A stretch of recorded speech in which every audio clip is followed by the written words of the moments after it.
Le mot ministère, c'est ce qui complique les gens. J'ai dit que tout chrétien manifeste le ministère. Donc, dire que la femme n'a pas le ministère, ça n'a aucun sens. Ça n'a aucune base biblique.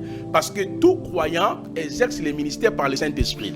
Mais la plus grande question... On va parler maintenant du ministère de la parole. Non, ça c'est ce que les gens ont ajouté, le ministère de la parole. Parce que la Bible dans Éphésiens 4 parle de dons. Il a fait des dons aux hommes, les dons hommes. Donc lorsqu'on dit sacerdoce, signifie tout simplement les services. Mais il y a deux services. Les services que Yahweh avait confiés à la tribu de Lévi, précisément dans la famille d'Aaron et de ses fils.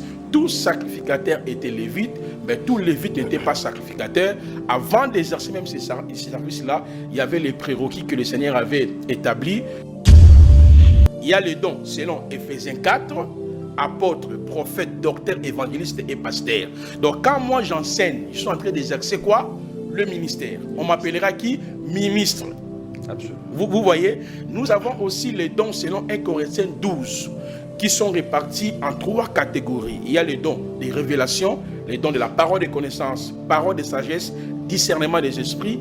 Il y a les dons de puissance, guérison, miracle et foi. Il y a les dons d'inspiration, les dons de la diversité des langues, les dons d'interprétation des langues, les dons de la prophétie. Vous voyez, tout celui qui manifeste ces dons-là, que tu sois homme ou femme, on t'appellera qui? Ministre de Dieu. Prenons le Seigneur Jésus-Christ dans Matthieu chapitre 28. Très bien. Matthieu 28, 19.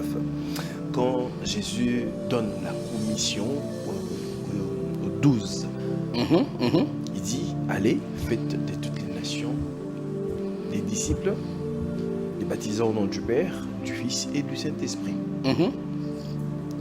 Pourquoi est-ce que quand la commission a été donnée, le Seigneur lui-même, le Seigneur Jésus, très bien, n'y avait-il pas de femmes qui avaient été commissionnées?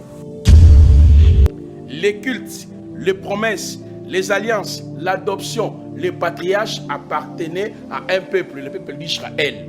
Romains chapitre 9, versets 4 à 6. Nous les nations, on n'était même pas comptés. Dans Éphésiens chapitre 2, 18 à 19, on nous dit, on n'avait même pas le droit de citer en Israël. Alors, quand est-ce que l'église a été bâtie? Parce que si tu veux parler de l'église, il faut voir la croix. Vous voyez? Parce que là, vous parlez de la résurrection. Après sa résurrection, Matthieu chapitre 28, le verset 19, il dit allez. Regardez très bien, il dit allez, allez partout.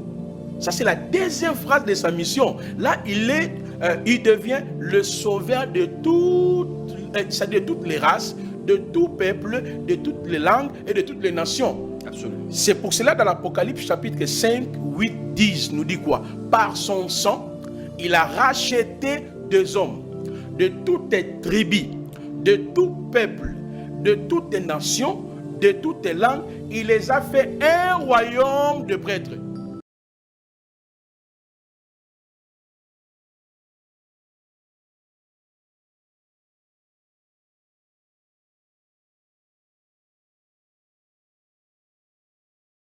Samedi 22 mars 2025, mesdames et messieurs, très chers téléspectateurs, je suis très heureux de vous présenter ce nouveau numéro de votre émission. Aujourd'hui, nous allons devoir traiter d'un sujet capital et très important qui fait couler beaucoup d'encre et beaucoup de salive dans le milieu religieux aujourd'hui, parce que chaque personne aujourd'hui interprète la parole de Dieu d'une certaine façon. Alors nous devons étudier les choses de manière froide avec les Écritures, se référer au Seigneur Jésus-Christ ou encore aux écrits, parce que nous savons tous en tant que chrétiens, nous avons un soubassement. Notre base en tant que chrétiens, c'est la Bible. Nous devons laisser les Écritures nous dire des choses de manière beaucoup plus claire. Il ne faudrait pas que ce soit des interprétations assez particulières. Aujourd'hui, nous parlons du sacerdoce ainsi que du ministère de la femme. Qu'en est-il? La femme fait-elle partie des 5 ministères dont nous parle Éphésiens chapitre 4? Qu'en est-il? Certaines personnes enfreignent telles les Saintes Écritures ou encore du forcing ou c'est la parole de Dieu qui est mal comprise. Alors je reçois pour vous sur ce plateau un homme de Dieu que vous connaissez très bien, qui est en train de propager l'évangile de partout. Et il est en train de battre un travail très remarquable sur la parole et apporter la parole de Dieu de partout dans le monde. Lui, c'est le prophète Placide Massessé qui est avec nous, à qui je dis shalom et bienvenue, prophète. Shalom, monsieur le journaliste, et que la grâce de notre Elohim vous soit multipliée. Je parie que vous allez bien. Non, par la grâce de elle, tout va bien. Très bien. Alors, avant de pouvoir commencer, prophète, j'aimerais à ce que vous puissiez ne fût-ce que dire un mot sur la situation qui prévaut dans notre pays aujourd'hui. Alors, je crois que le Seigneur est au contrôle parce que dans le livre de Téhilim, le psaume, le Seigneur a accordé la terre aux fils des humains, c'est-à-dire il nous a accordé notre terre, la RDC.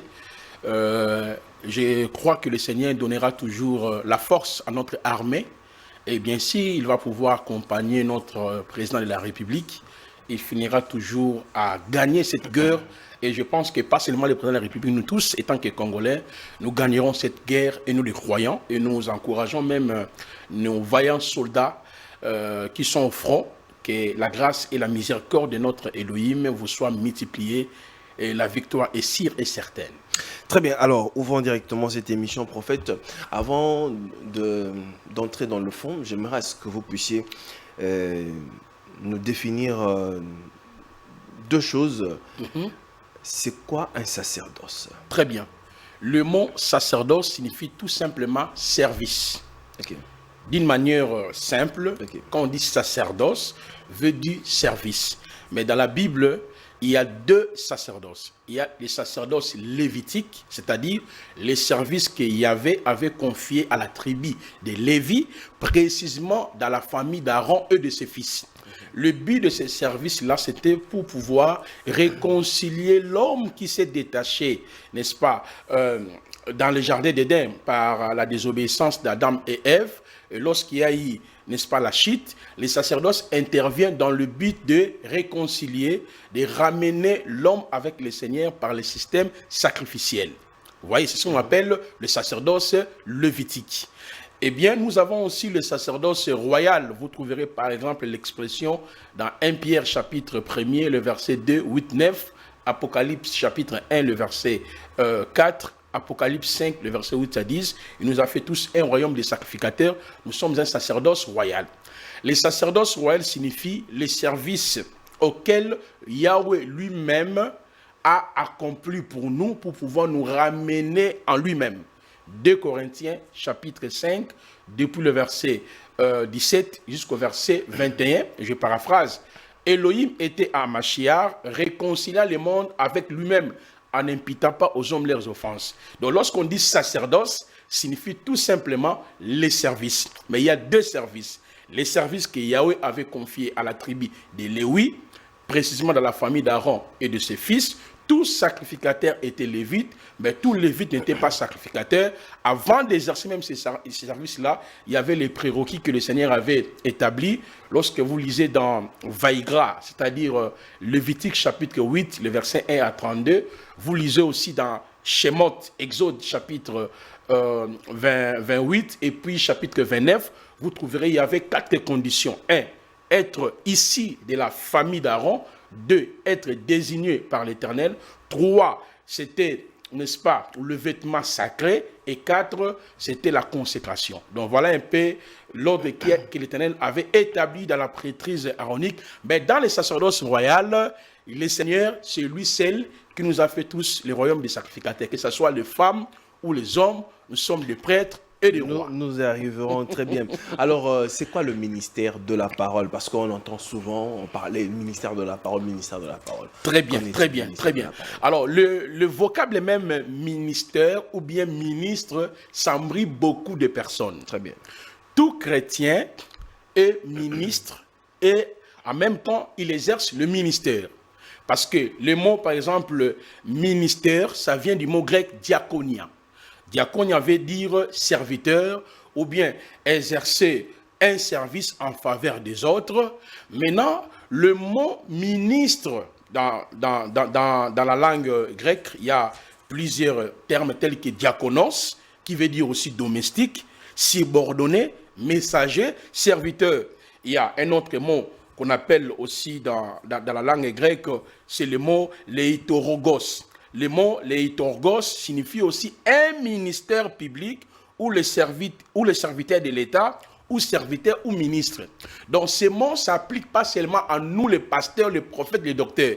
C'est un mot général. Donc c'est un mot qui s'applique à tout croyant qui a été sauvé. Nous exerçons le ministère par le Saint-Esprit. Vous voyez, dans 1 Pierre chapitre 4, le verset 10, la parole nous dit que chacun de nous met au service. Vous voyez le mot service. Donc nous avons diaconia, diakonos, vous voyez ça? Que chacun met au service des autres les dons qu'il a reçus. Or, selon les textes bibliques, il n'existe que 3 groupes de dons. Il y a les dons selon Éphésiens 4, apôtres, prophètes, docteurs, évangélistes et pasteurs. Donc, quand moi j'enseigne, je suis en train d'exercer quoi? Le ministère. On m'appellera qui? Ministre. Absolument. Vous voyez, nous avons aussi les dons selon 1 Corinthiens 12, qui sont répartis en 3 catégories. Il y a les dons des révélations, les dons de la parole de connaissance, parole de sagesse, discernement des esprits. Il y a les dons de puissance, guérison, miracle et foi. Il y a les dons d'inspiration, les dons de la diversité des langues, les dons d'interprétation des langues, les dons de la prophétie. Vous voyez, tout celui qui manifeste ces dons-là, que tu sois homme ou femme, on t'appellera qui? Ministre de Dieu. Tu es en train d'exercer le ministère, parce que nous exerçons le ministère par le Saint-Esprit. Très bien. Et pour finir, messieurs les journalistes, il y a un autre groupe de dons qui sont consignés dans Romains chapitre 12, le verset 8. Il y a le don de la libéralité, le don de la miséricorde, le don de la gouvernance et le don de l'hospitalité. Tout celui qui manifeste ces dons exerce le ministère. Voilà pourquoi on l'appellera ministre. On l'appelle ministre pourquoi il a reçu de la part de Elohim un don, vous voyez, à travers le Saint-Esprit, afin d'édifier les autres. Très bien. Donc on ne peut pas seulement ramener ces mots ministère ou bien ministre aux pasteurs, aux prophètes, aux docteurs, aux évangélistes. Ça c'est vraiment mal, c'est une interprétation erronée. Erroné. Très bien. Alors Christian, reste avec moi et voilà. Mais si tu peux afficher la thématique. Alors la question est de savoir. Parce que dans Éphésiens chapitre 4, on parle de 5 ministères. Très bien. 5 ministères. La femme fait-elle partie de ces 5 ministères dont nous parle Éphésiens chapitre 4? Merci beaucoup, monsieur le journaliste. C'est vraiment une question pertinente. Je voudrais d'abord lire ce passage-là rapidement. Éphésiens 4, la parole nous dit, c'est pourquoi il est dit, étant monté en haut, il a mené les captifs, il a fait le don aux hommes. Le terme qui est ici, c'est homme. C'est ce qui a entravé même la compréhension de plusieurs hommes d'Élohim.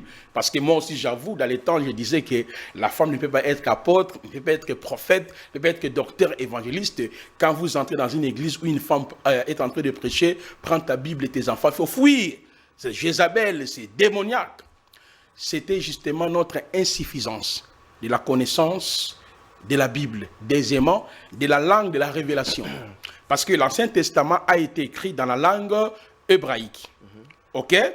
Il y a quelques textes que nous voyons dans la langue araméenne et le Nouveau Testament a été écrit dans la langue grecque. Lorsqu'on dit celui qui était monté et le même qui est descendu, il a fait le don aux hommes. Le homme là qui est là, ce n'est pas homme comme vous et moi. Homme là, parce que nous on lit la Bible en français, on voit seulement homme, homme. Homme là veut dire anthropos, veut dire l'humanité. Quand on dit l'homme avec grand H. Donc homme là veut dire anthropos, anthropos veut dire mâle et femelle.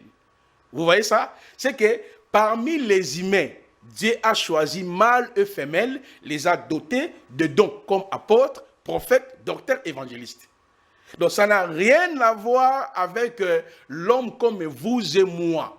Donc selon ce passage de l'Éphésiens, même une femme peut être apôtre, prophète, docteur, évangéliste. Même un homme peut être apôtre, prophète, docteur évangéliste.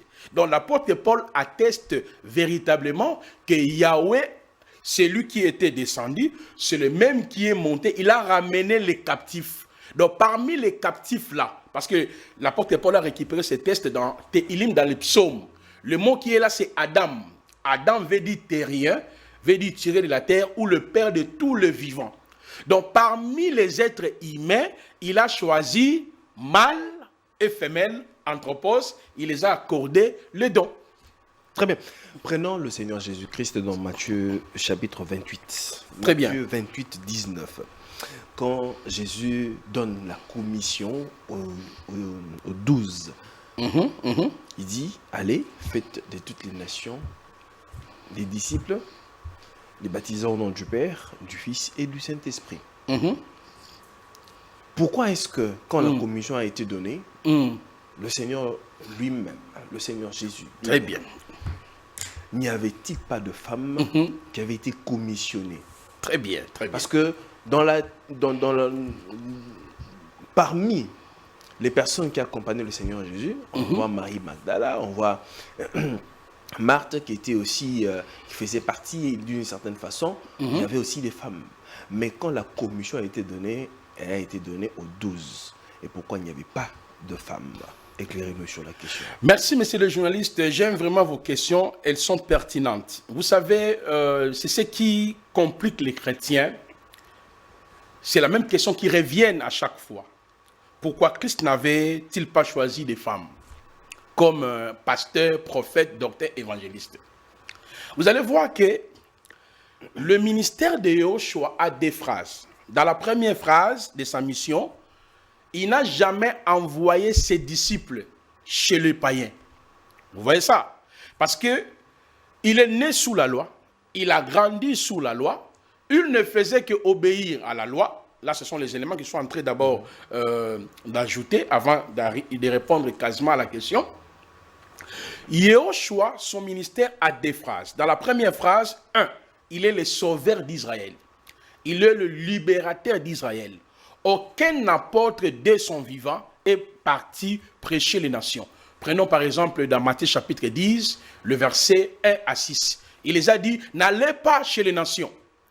Prenons Marc chapitre 6, le verset 12 à 13. C'est la même chose.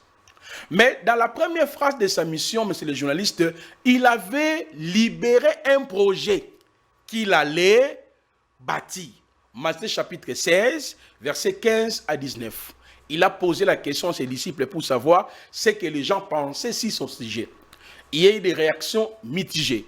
Pour les autres, tu es l'un des prophètes et tout consort. L'apôtre Pétros, inspiré par le roi Hakodesh, il dit tu es le Ha-Ben Elohim. Et si base de cette question, écoutez-moi très bien. Là maintenant, Yahushua a annoncé la deuxième phrase de sa mission. Il dit tu es Pierre, sur ce roc, je bâtirai mon église. Parce que vous et moi, nous sommes nations. Les cultes, les promesses, les alliances, l'adoption, les patriarches appartenaient à un peuple, le peuple d'Israël. Romains chapitre 9, versets 4 à 6. Nous, les nations, on n'était même pas comptés. Dans Éphésiens chapitre 2, 18 à 19, on nous dit, on n'avait même pas le droit de citer en Israël. Alors, quand est-ce que l'église a été bâtie? Parce que si tu veux parler de l'église, il faut voir la croix. Vous voyez? Parce que là, vous parlez de la résurrection. Après sa résurrection, Matthieu chapitre 28, le verset 19, il dit allez. Regardez très bien. Il dit allez. Allez partout. Ça, c'est la deuxième phrase de sa mission. Là, il devient le sauveur de toutes les races, de tout peuple, de toutes les langues et de toutes les nations. Absolument. C'est pour cela, dans l'Apocalypse chapitre 5, 8, 10, nous dit quoi? Par son sang, il a racheté des hommes de toutes les tribus, de tout peuple, de toutes les nations, de toutes les langues. Il les a fait un royaume de prêtres. Vous voyez, monsieur le journaliste? Un royaume de sacrificateurs. Ah, maintenant, dans cette sacrificature que Christ a inaugurée à la croix, il y a femmes et hommes. Vous voyez ça? Là, quand il est ressuscité, il envoie ses disciples pour faire quoi? Aller faire de toutes les nations mes disciples. Exemple, quand vous prêchez une femme, elle a accepté la parole, elle devient qui? Disciple. Elle aussi, en son tour, elle fera quoi? Ça, c'est le mandat, comme vous avez dit, la commission. C'est pour présenter au monde la prédication de la croix. C'est la deuxième phrase de la mission de Yoshua. Je peux même compléter Matthieu 28 ici avec Luc chapitre 24, les versets 44, 45, 46. Il dit, le pardon du péché sera prêché à mon nom, en commençant en Yerushalayim jusqu'à l'extrémité de la terre.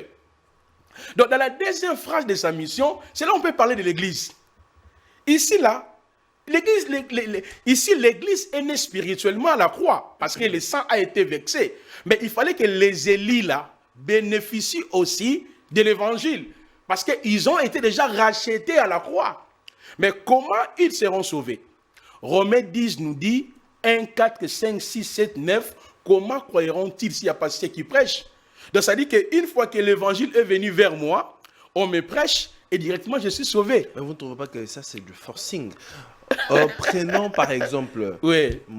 Quand Moïse construit le temple de Dieu, il s'est référé sur le modèle qu'il a vu dans le ciel. Exactement. Et nous, le chrétien aujourd'hui, nous devons toujours se référer du modèle de la Bible. C'est-à-dire ce qui a été établi.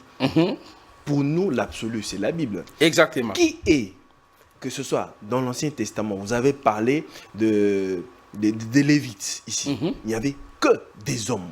Il n'y avait que des hommes, il n'y avait pas de femmes. On vient dans le Nouveau Testament ici, à commencer par le Seigneur Jésus-Christ lui-même. Jusqu'en Apocalypse, on ne voit pas un apôtre ou un disciple du Seigneur Jésus-Christ commissionner une femme. Alors si aujourd'hui, vous vous octroyez, ou bien cette autorité-là d'imposer la femme dans le ministère, vous ne trouvez pas que c'est du forcing? Très bien, monsieur le journaliste. D'abord, vous, à l'entrée des jeux, je vous ai déjà dit, le mot ministère, c'est ce qui complique les gens. J'ai dit que tout chrétien manifeste le ministère. Donc, dire que la femme n'a pas le ministère, ça n'a aucun sens. Ça n'a aucune base biblique. Parce que tout croyant exerce le ministère par le Saint-Esprit. Mais la plus grande question... On va parler maintenant du ministère de la parole. Non, ça c'est ce que les gens ont ajouté, le ministère de la parole. Parce que la Bible, dans Éphésiens 4, qui parle de dons. Il a fait des dons aux hommes, les dons hommes. Vous voyez? Les dons hommes. Parce que d'après Éphésiens 4, le ministre de la parole, ce sont ceux qui nous écoutent là. Ce sont eux qui reçoivent la parole et ils sont obligés d'aller maintenant propager la parole. Éphésiens 4 n'a jamais dit le ministre de la parole. Parce que je crois qu'une femme peut être prophétesse. Mais attendez, j'arrive sur votre question. Elle est pertinente. Regardez très bien le texte. On nous dit, celui qui était descendu, c'est le même qui est monté, il a fait les dons aux hommes. Donc ça, c'est le don hommes. Dons hommes, c'est-à-dire vous, Dieu vous a choisi, il vous prend, il vous donne pour l'intérêt des autres. Tu es apôtre. Maintenant, quand vous exercez votre ministère là, de l'enseignement, parce qu'être apôtre, prophète, docteur, évangéliste, ce sont les hommes que le Seigneur les a confié la responsabilité d'enseigner les autres. C'est en ce moment-là, on peut vous appeler ministre de la parole. On peut vous appeler, il exerce le ministère prophétique. Il exerce le ministère pastoral, le ministère doctoral. Mais dit que dans Éphésiens 4, Dieu a donné le ministère. Ok? Non, il a donné les hommes comme don aux autres. C'est pour cela que je vous ai parlé, le terme qui est là, homme, là, c'est anthropos. Parce que la question que vous m'aviez posée, notre modèle doit être la Bible. Mais effectivement, nous avons deux sacerdoces. Les sacerdoces lévitiques ne nous concernaient ni de loin, ni de près. Parce que nous étions les nations. On n'avait même pas le droit de citer en Israël. Sans pour autant oublier que l'Ancien Testament est l'ombre du Nouveau Testament. Exactement. Regardez bien, regardez bien. Michée 4 5 nous dit, chaque nation marchait au nom de son Dieu. Mais si tu veux parler de l'Église, notre modèle commence d'abord à la croix. Parce que la croix, c'est notre maternité, les liens de ta naissance, les liens de ma naissance. Maintenant, pose-moi la question. Est-ce que à partir de la croix, la Pentecôte, jusqu'à l'Apocalypse, il y a un passage biblique qui dit la femme ne peut pas être apôtre. La femme ne peut pas être disciple. La femme ne peut pas prêcher la parole. La femme ne peut pas être docteur. Oui, l'apôtre Paul l'a si bien dit. Il a dit ça où? L'apôtre Paul le dit si bien, je crois dans 1 Timothée chapitre 2, verset 11.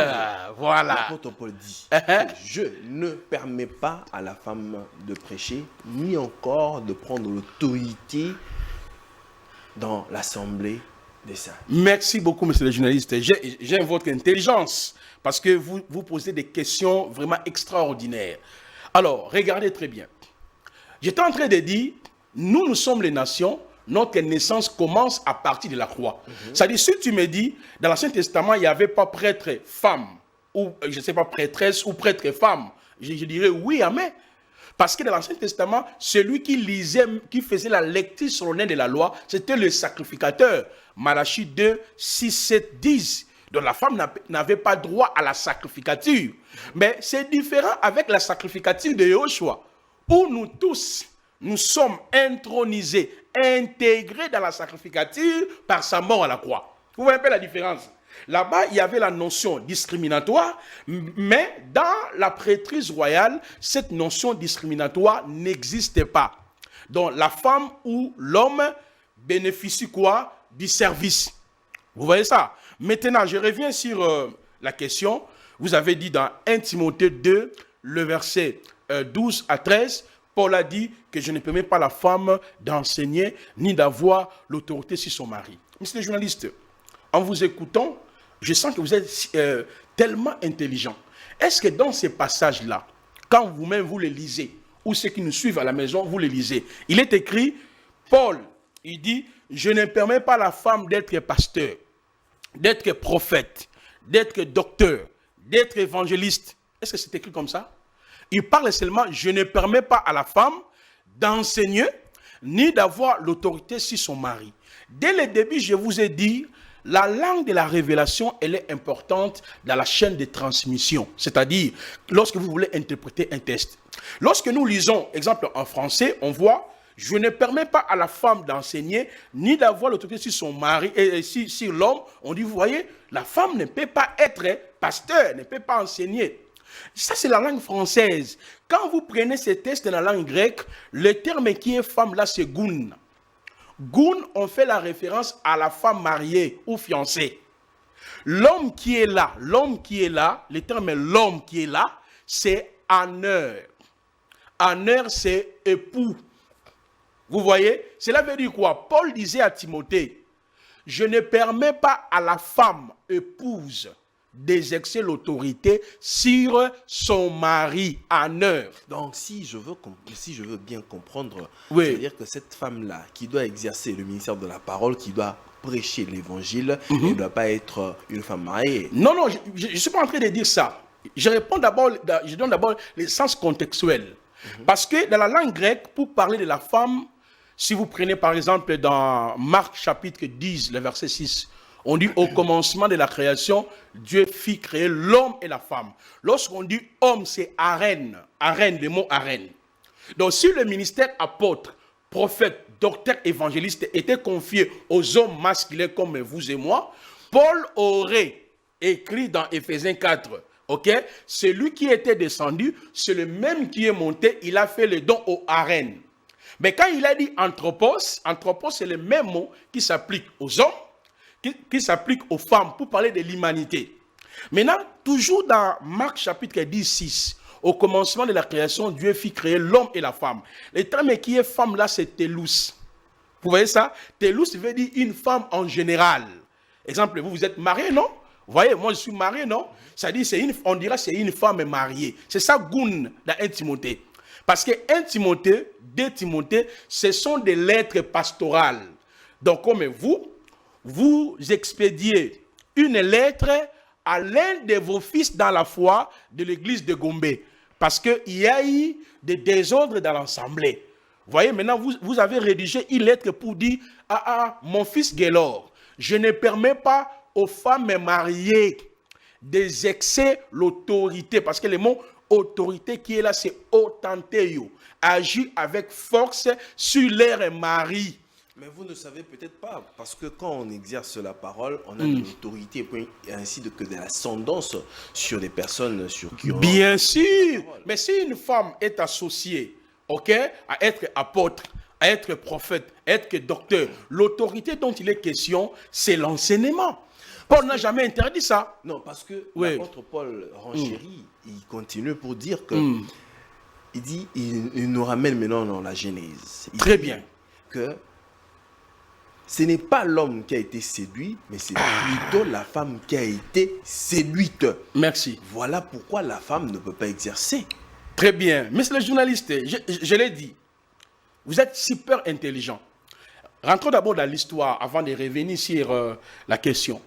Est-ce que quand Paul disait ça, Paul faisait l'allusion au Nouveau Testament?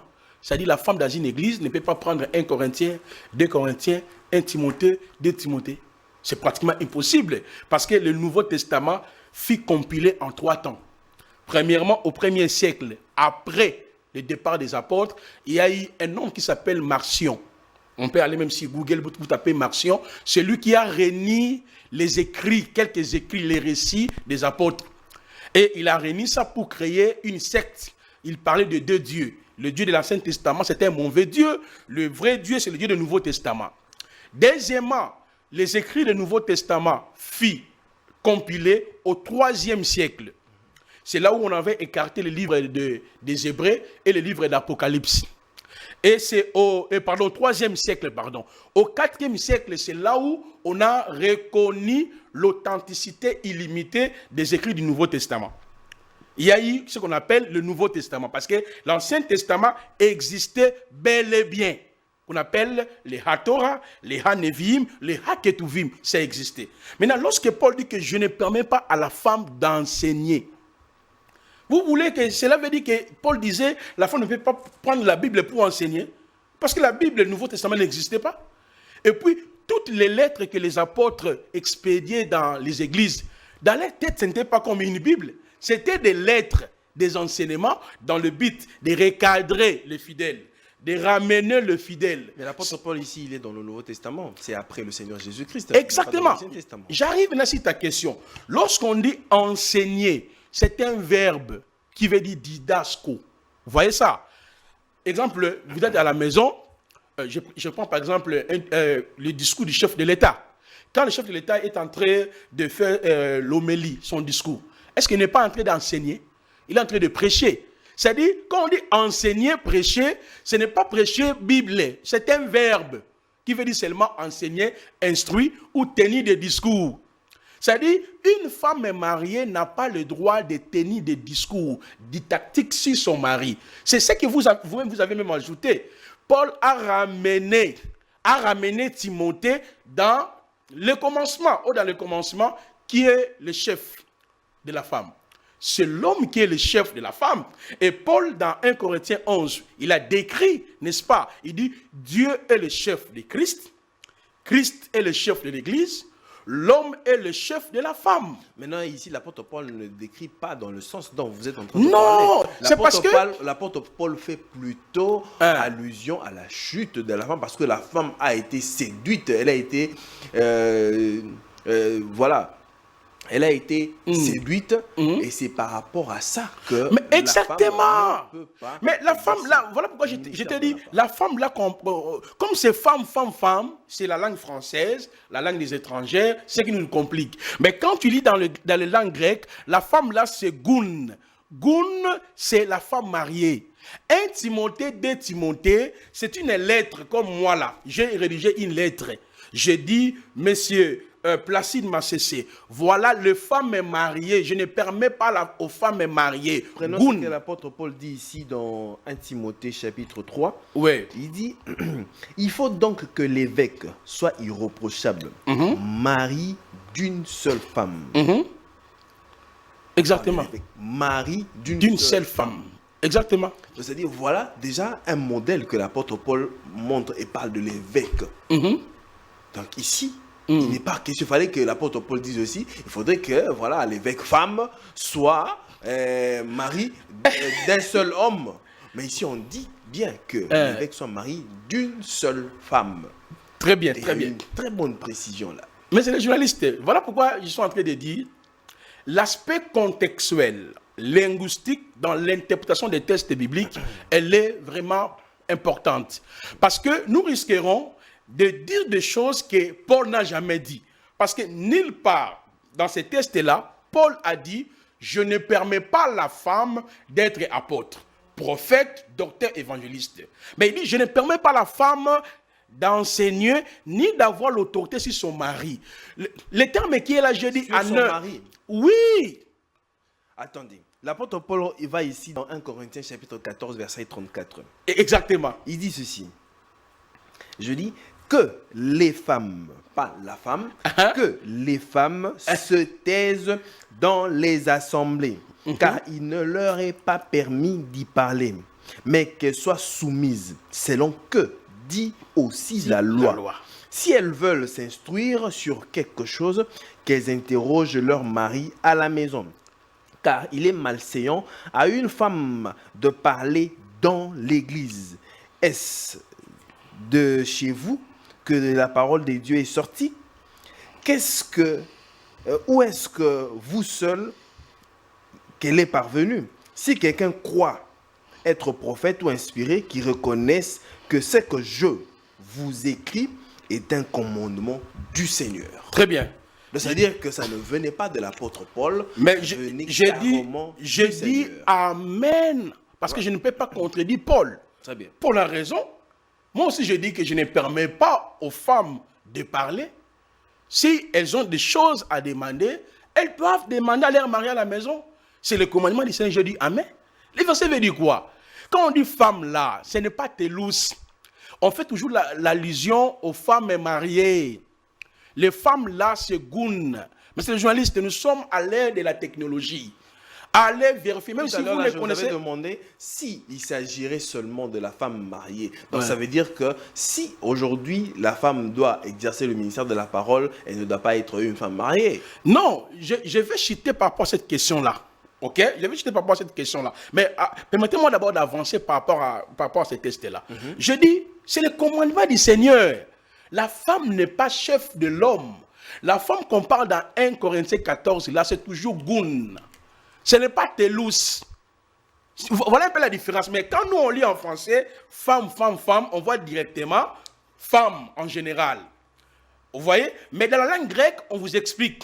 Il y a le terme femme, en général télos. Il y a femme mariée. Même en français, on dit ça, c'est la femme congolaise. Mais parmi les femmes congolaises, il y a les femmes mariées. Il y a les femmes comme des vierges. Il y a des femmes comme fiancées. De la même manière aussi, dans 1 Timothée 2 là, le verset 12 à 13, et 1 Corinthiens 14, l'apôtre Paul parle des femmes mariées. Femme mariée dans une assemblée, elle ne peut pas prendre la parole parce que son mari est là. Si elle a des choses à demander, elle doit demander à son mari. C'est pour cela, ce que j'aime avec Louis II, il a compliqué seulement les gens. Vous avez lu là-bas, non? Si elle a des choses à demander, elle doit demander quoi? À son mari, non? Vous avez lu ça en français. Mais le mot mari là, c'est ça le même mot qu'il a placé dans 1 Timothée homme. Mais quand vous vérifiez ça dans la langue grecque, c'est toujours aner. Donc aner veut dire époux, veut dire mari. Donc je peux traduire les passages là sous d'autres mots. Je ne permets pas à la femme mariée d'enseigner, c'est-à-dire d'avoir l'autorité sur son époux. C'est clair. De la même manière aussi, dans 1 Corinthiens 14, que les femmes mariées se taisent. Il ne leur est pas permis de parler. Le mot parler vient du mot grec laléo. Laléo veut dire exercer l'autorité, parler à haute voix. Merci beaucoup parce que vous êtes en train de vous enliser vous-même, en fait, parce que vous parlez. Vous êtes en train de prendre l'autorité, ainsi que d'enseigner. Oui, mais l'enseignement... On est en train d'apporter la parole de Dieu, n'est-ce pas que c'est un Très enseignement? bien. Merci. Tu sais, nous les Congolais, nous avons créé nos propres termes, tels que la femme n'a pas les ministères. Vous voyez comment j'ai ramassé ça, c'est faux. Nous avons créé un autre terme, le ministère de l'autorité. C'est écrit où? Donc, Parce que c'est le ministère de l'autorité. non, je dis nous les Congolais, la femme n'a pas le ministère de l'autorité. Il n'y a que 3 termes grecs dans la Bible qui parlent de l'autorité. Il y a autantéo, ok? Ça c'est l'autorité par rapport à la maison. Vous voyez ça? Dans 1 Timothée là, mon frère, tel que vous êtes là, ta femme n'a pas l'autorité sur toi. Elle ne peut pas, c'est-à-dire, elle ne peut pas t'enseigner. Elle ne peut pas agir avec la force sur toi. C'est toi qui es le chef. C'est écrit dans la Bible. C'est ça, autantéo. Et il y a aussi dunamus, l'autorité que Dieu nous a donnée de chasser les démons. Maintenant, d'où vient l'appellation, le ministère de l'autorité? Quand la femme exerce à l'autorité, mais tout chrétien déjà à l'autorité. Apparemment, c'est comme si les musulmans comprennent mieux la parole de Dieu que vous, les chrétiens. Comment ça? On dirait que chez les musulmans, eux, respectent vraiment cet aspect-là. Et que la femme ne peut pas, même dans les prises de position et dans les prises de décision, la femme n'intervient pas. Bon, l'islam, c'est une secte satanique, justement. Vous voyez, ça n'a rien à voir avec la révélation. Alors, comment est-ce que mais moi, je te dis, parce que l'islam, en réalité, les musulmans, ce sont nos enfants. Parce que le prophète Mohammed a été enseigné par les Esséniens. Après avoir appris la religion juive et la foi chrétienne, il a créé une secte qu'on appelle Islam. Ah bon, ici, il est un enfant du christianisme, quand même, lui, sur cet aspect-là, il respecte la parole de Dieu. Mais il n'y a aucune sourate dans le Coran qui stipule, qui précise que la femme ne peut pas prendre la parole dans une mosquée. Et ça n'existe pas. Ce sont les hadiths. Il n'y a aussi aucune description oui. dans la Bible oui. où il est dit que la femme peut prêcher. Mais et il n'y a aucun apôtre. Très bien. Personne dans la très Bible bien, très bien. qui a consacré une femme pasteur. Merci, monsieur le journaliste. Si vous lisez à la maison, parce que comme on joue par rapport au temps, si vous lisez Acte 17, Acte 18, mais il y a une femme qui a prêché, Priscille et Aquilas. Ils ont récupéré Apollos. La femme a prêché un homme. Oui. Elle a prêché comment? Mais il a parlé de Jésus parce qu'on dit qu'Apollos était un homme éloquent, versé dans les Écritures. Un prédicateur. Mais une femme l'a récupéré, l'a enseigné clairement la parole. Vous voyez ça? Je vous donne encore un autre exemple. Éphésiens nous dit, vous les parents, instruisez vos enfants dans la voie du Seigneur. Vous voyez ça? C'est-à-dire, si nous sommes dans la maison, les parents ont la responsabilité de faire quoi? De nous instruire, non? Mais comment on peut dire, quand on dit que la femme ne peut pas prêcher, on fait la liaison quoi? Parce que le verbe prêcher, dans le contexte de 1 Timothée, c'est dans le sens de tenir un discours, dans le sens c'est-à-dire de diriger. Parce que 1 Corinthiens, 2 Corinthiens, ce sont des lettres que Paul a envoyées aux anciens qui dirigeaient l'église de Corinthe. Vu le comportement des femmes mariées, vu les désordres qui se faisaient, voilà pourquoi ils ont écrit 1 Corinthiens, 2 Corinthiens. Donc, vous voulez dire que ces descriptions-là ou encore ces lettres-là de l'apôtre Paul ne sont pas d'actualité? Non, c'est toujours d'actualité. Pourquoi? Parce que lorsque nous interprétons la parole, il faut respecter la loi contextuelle. Est-ce que vous êtes en Corinthe? Toi, tu es au Congo ici, non? Parce que là, on dit 1 Corinthien. Mais les mêmes choses qui se faisaient en Corinthe, ce sont oui. les mêmes choses qui se font. Voilà pourquoi, dans l'applicabilité de ces tests, on ne peut pas altérer le voie déjà étatique que les apôtres ont établi, c'est-à-dire l'aspect contextuel, l'aspect géographique, l'aspect linguistique. C'est ce que moi je suis en train de vous expliquer. Parce que quand Paul dit dans 1 Corinthien, ok, que les femmes se taisent, nous en français on voit la femme comme toutes les femmes. Mais les Corinthiens qui avaient reçu la lettre, ils comprenaient qu'il s'agit de femmes mariées.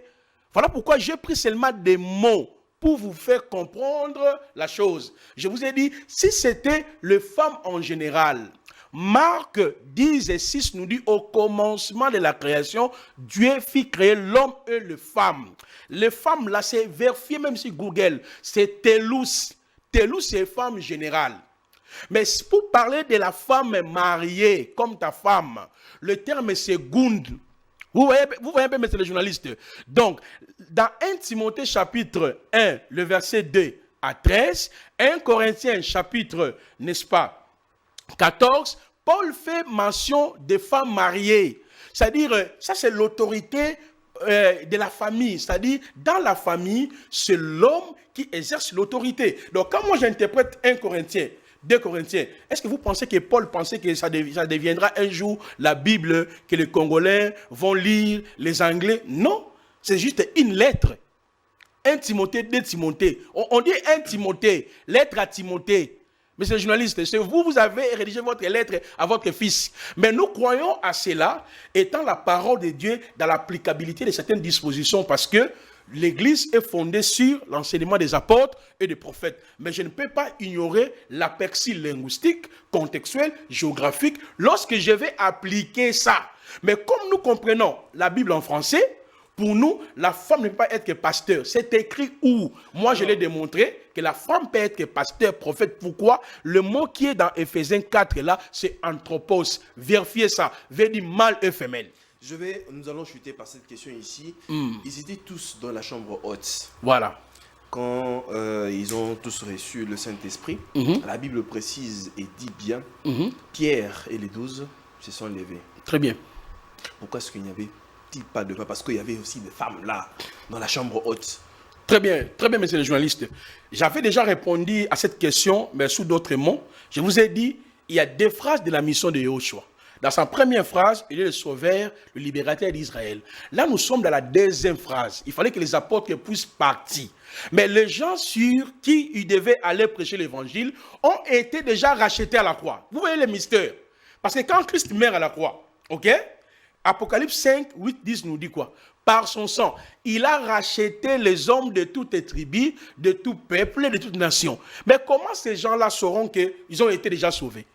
Romains 10 nous dit comment croiront-ils s'il n'y a pas ceux qui prêchent. Mais comme il avait choisi d'abord le 12, étant d'abord comme, c'est-à-dire, il a choisi le 12, mais en réalité, il devrait aller maintenant propager la prédication de la croix. Je vous pose la question, ta femme n'est pas disciple de Jésus? Parce que nous, à partir de la croix, on nous appelle... Celui qui suit le Seigneur Jésus. Mais exactement. Maintenant, à son tour, elle fera quoi? Comme elle est disciple, en son tour, elle fera quoi? Il ne lui est pas autorisé. C'est où elle est disciple. Elle est autorisée dans le même passage que vous avez donné, aller partout, faire des nations, mes disciples. Mais pourquoi est-ce que les femmes ne sont pas parties? Il n'y a eu que des Mais hommes. je vous ai dit. Les apôtres, par la suite, pourquoi est-ce qu'ils n'ont pas installé ou encore ordonné les femmes? Mais il y avait des femmes pasteurs, Romains 16, 7. Junias était apôtre. Qui a dit que Junias était apôtre? Mais exactement, si vous voulez bien inviter même notre pasteur, je viendrai avec les textes grecs. Tous les fragments, on va lire ça en grec. Donc vous êtes disponible à affronter quiconque Mais veut. celui qui voudra, il ne peut même pas. Parce que je connais tous ces arguments fallacieux. Junias était un apôtre. Je viendrai avec les manuscrits en grec.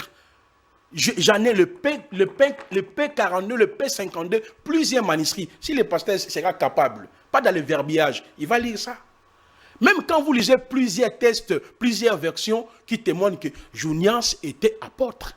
Voilà pourquoi je dis Paul a attesté que la femme peut être apôtre dans Éphésiens 4. Lorsqu'il a dit, il a fait le don aux hommes. Homme là, ce n'est pas homme avec les barbes comme moi. Homme là, c'est anthropos.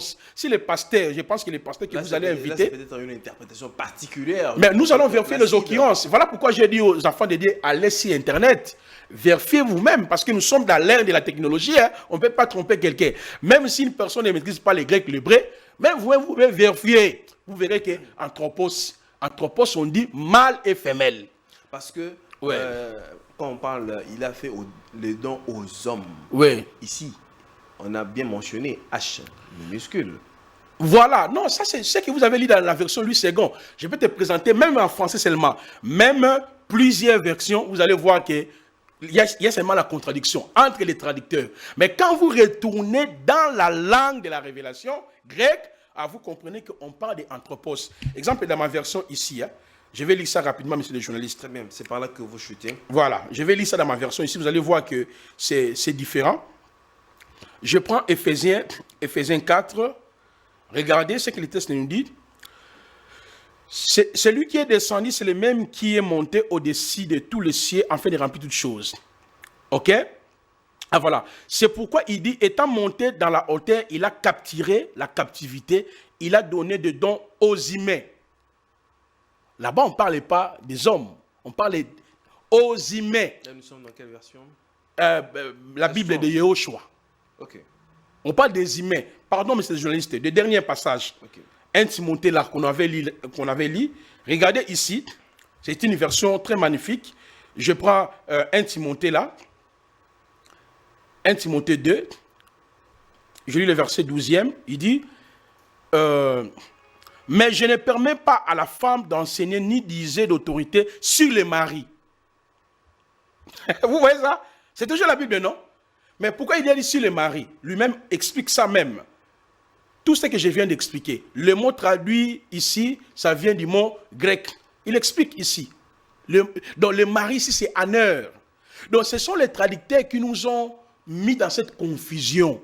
Il n'y a aucune base dans la Nouvelle Alliance où on interdit à la femme. Dans l'Ancien Testament, la loi, Dieu l'avait placée dans le chef des sacrificateurs. Mais dans la Nouvelle Alliance, Hébreux chapitre 8, 7 à 13, il a dit, il a placé sa loi en nous. Donc, enseignement qui consiste de démontrer que la femme ne peut pas être pasteur, prophète, ça vient de l'enfer. Ça vient du diable.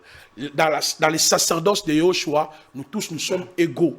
Si la femme, ce n'est pas tous les hommes est appelé à être pasteur, ce n'est pas toutes les femmes qui sont appelées à être pasteur. Au commencement, au début, vous avez parlé de Lévi. Oui. Comme l'Ancien Testament est l'ombre du Nouveau Testament, parce que l'Ancien Testament trouve son accomplissement dans le Nouveau Testament. Quand Christ est venu, il a dit, je ne suis pas venu abolir la loi, mais plutôt accomplir la loi. Ça veut dire que tout ce qui a été fait dans l'Ancien Testament a trouvé son accomplissement dans le Nouveau Testament. Exactement. Dieu ne veut pas aller en encontre de sa parole. Tel que ça a été fait avec les Lévites, ça se fera aussi dans le Nouveau Testament. Je suis d'accord, mais je ne suis pas d'accord aussi. Parce que dans l'Ancien Testament, il n'y avait pas prêtre et femme. L'Ancien Testament, c'est le prêtre seul qui lisait la loi. Mais dans le Nouveau Testament, il n'y a pas eu de prêtre femme. Mais il nous a fait tous un royaume des sacrificateurs. Exactement.